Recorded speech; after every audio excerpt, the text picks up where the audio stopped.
tayo ngayon. Ngayon yung result ng annual nila Asher.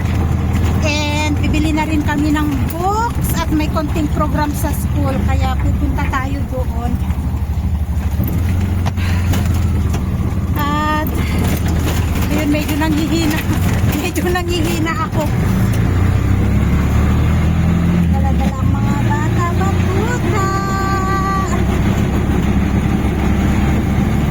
So nakarating na nga kami dito at nakaupo kami dito sa may bandang likuran. Mainit, pero may nilagay sila na bubong para hindi direkta yung araw. Sobrang init ngayong araw na to, guys. Tapos ayan, prepare na nila yung stage. At kagaya nakikita nyo, guys, ay maraming tao. At 11 eksakto na dito. So maya-maya lang mag-start na. Hi guys, good morning. Bali nandun yung dalawa nagbabike. Ayan.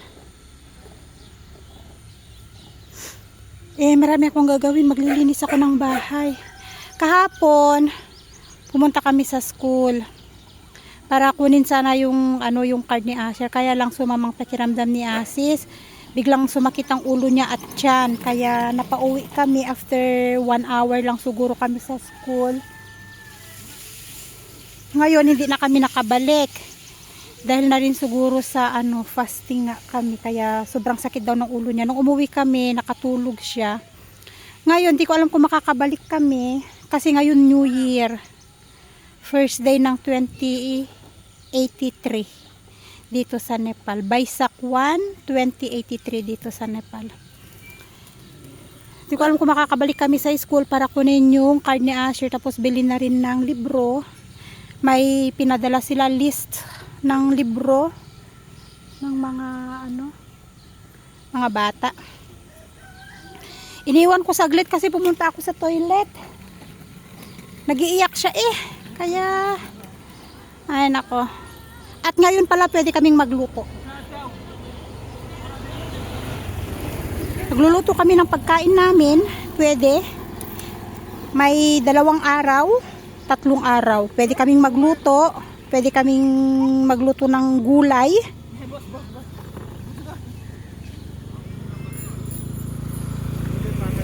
Pero after nito, after ng 3 days siguro. After 3 days na pwedeng magluto sa loob ng bahay, balik ulit kami sa fasting. At may padasal ng hanggang 13 days magkakaroon ng padasal. Doon sa bahay nila mismo.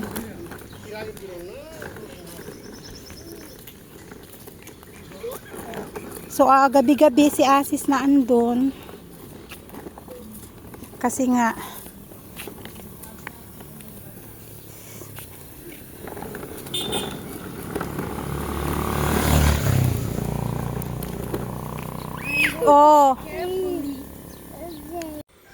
So ito yung tulbaba, guys. Kilala nyo siya Ayan. Tulbaba. Ba. Nakikita nyo to may video ako na naglalagay siya ng fertilizer sa likod bahay. Yan siya.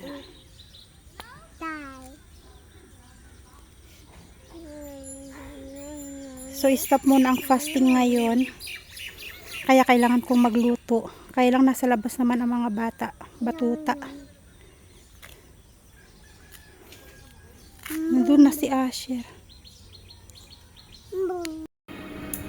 Hi guys! Maghimay tayo ng asparagus. Di ko alam kung saan nabili ito ni Asi. Siguro sa sa Tikauli. Kasi kaninang umaga, dinala niya sa hospital yung isang tulmami namin, yung dito sa may likod. At tumaas ang kanyang blood pressure. At hindi daw bumababa. Kaya dinala sa doktor. Tapos ang sabi naman sa doktor dito sa Parsa, ay matigas siya. Hindi siya yung ina-expect ko na malambot. Matigas. Sabi sa akin nung isa, kung ano daw luto nito, sabi ko igigisa lang to sa bawang. Sa bawang lang to gisa, masarap. Kunin natin hanggang sa pinakamalambot na stem. Siguro sa ano to, sa tikawin niya to nabili. Nakakatakot mga ano ni Asis, nakakatakot mga kamag-anak ni Asis. Sakit talaga nila yung ano, high blood pressure talaga yung sakit nila dito, guys. Kahit sina ama eh. Kaya nga sabi ko kay Asis, sabihan sina ama, huwag paligtaan yung maintenance nila. May gamot yung mga mag-asawa. May maintenance sila sa gamot na gagamot. Nakakatakot ay. Dinala siya dito sa Parsa. Ngayon, sabi dito sa Parsa, dalhin sa Bharatpur. Kailangan i-scan daw para malaman. Kaya dinala nila sa Bharatpur. Eh, pag uwi, may dala siya nito. So, for sure, binili niya sa may ano to. Sa may jungle. Medyo matigas yung banda dito, oh.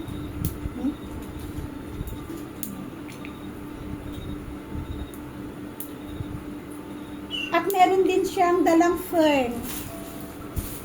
Ito yung fern na tig 100. Oo, ito yung fern na tig 100. Hindi siya yung dagon lang.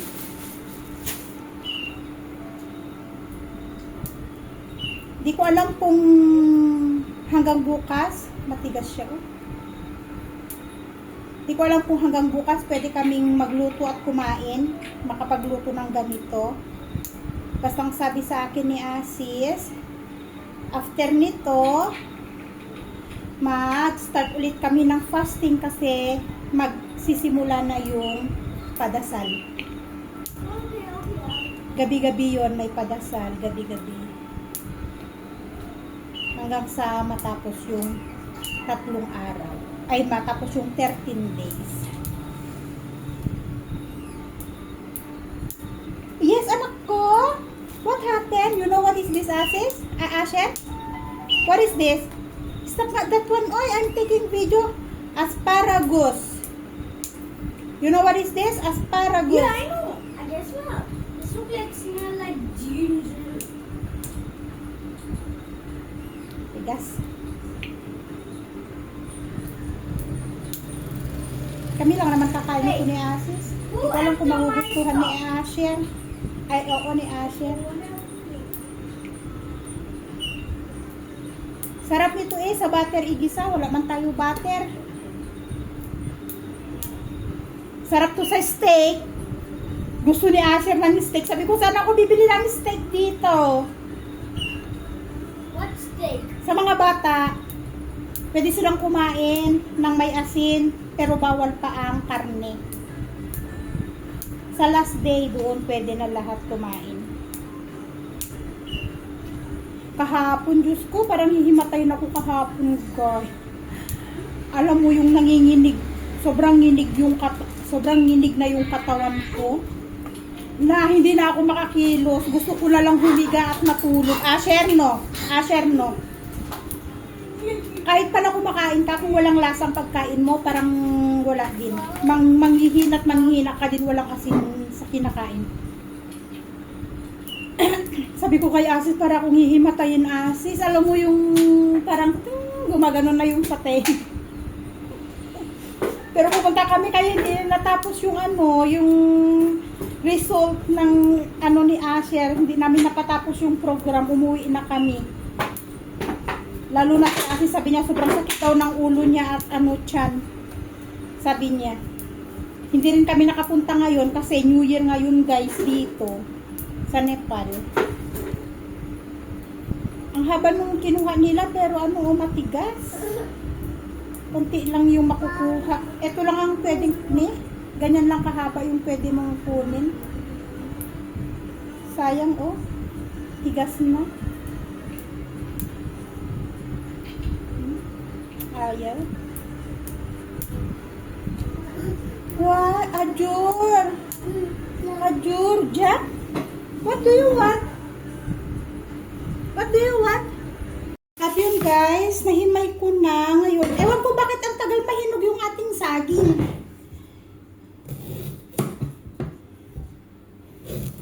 Parang hindi yata, hindi siya matigas pa nung hinarvest. Pero luluto ako ng banana chips para may pagkain ng mga bata. Gusto kong ipatry sa kanila yung banana chips.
So yun guys, tikman natin, malinamnam siya. Crunchy at malinamnam. What do you want? Sarap. Di ba pwede ito lagyan ng asukal? Naku, nadede na naman tong aking anak. Oy! Thank you for watching everyone. See you in our next vlog. Bye and God bless us all.